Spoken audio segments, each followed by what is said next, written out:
அடிக்கிற வெயிலில் பைக் எடுத்துகிட்டு எங்கே போய்கிட்டு இருக்கேன்னு பார்க்குறீங்களா? வேற எங்கே, ரீசெண்டாக ரிலீஸ் ஆன தக் லைஃப் மூவி பார்க்கறதுக்காக தான். இந்த மூவி பார்க்கறதுக்காக நான் சூஸ் பண்ண தேட்டர் தான் தேனியில் இருக்கிற வெற்றி சினிமாஸ். டிக்கெட் எடுத்துகிட்டு உள்ளே போயாச்சு. நம்ம போகிறப்பவே படமும் ஸ்டார்ட் ஆயிடுச்சு. ஃபர்ஸ்ட் ஆஃப் என்ன தான் ஸ்லோவாக இருந்தாலும் எந்த இடத்துலையுமே லேக் ஆகலை. எனக்கு ரொம்பவே பிடிச்சிருந்தது. இன்டர்வலுக்கு முன்னாடி எஸ்டிஆர் வெர்சஸ் கமல் சார் அப்படின்ற ஒரு சூப்பரான ட்விஸ்ட்டோட இன்டர்வல் பிரேக்கும் ஸ்டார்ட் ஆகுது. நாமளும் நெக்ஸ்ட் என்ன நடக்க போகுது அப்படின்றத பார்க்கறதுக்கான இன்ட்ரெஸ்ட்டோட பாப்கார்ன் வாட்டர் கேன்லாம் வாங்கிட்டு செகண்ட் ஹாஃப் பார்க்க ரெடி ஆயாச்சு. பட் செகண்ட் ஹாஃபில் தான் பிரச்சனையே ஸ்டார்ட் ஆகுது.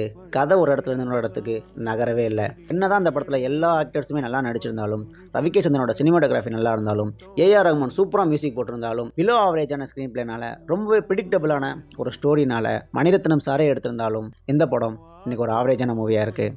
மேபி 10 வருஷம் கழிச்சு நானே கூட இந்த படம் ஒரு கல்ட் கிளாசிக் அப்படின்னு சொல்லலாம். But today it's just an ordinary movie for me. படத்திலே யாருமே எதிர்பார்க்காத மிகப்பெரிய ட்விஸ்ட் அப்படின்னா, சின்மயி வெர்ஷன் நல்லா இருக்கா இல்லை தி வெர்ஷன் நல்லா இருக்கா அப்படின்னு எல்லாருமே சண்டை போட்டு இருந்த நேரத்தில் படத்தில் முத்தமலை சாங்கே இல்லை. இந்த மூவி உங்களுக்கு எப்படி இருந்தது அப்படின்றத கமெண்ட்டில் சொல்லுங்கள். ப்ளஸ் இந்த மூவி பற்றின ஒரு டீட்டெயிலான மூவி ரிவ்யூ உங்களுக்கு வேணும் அப்படின்னு நினச்சிங்கன்னா அதையும் கமெண்ட்டில் சொல்லுங்கள். நான் ஒரு லாங் வீடியோ ரெடி பண்ணி போஸ்ட் பண்ண ட்ரை பண்ணுறேன்.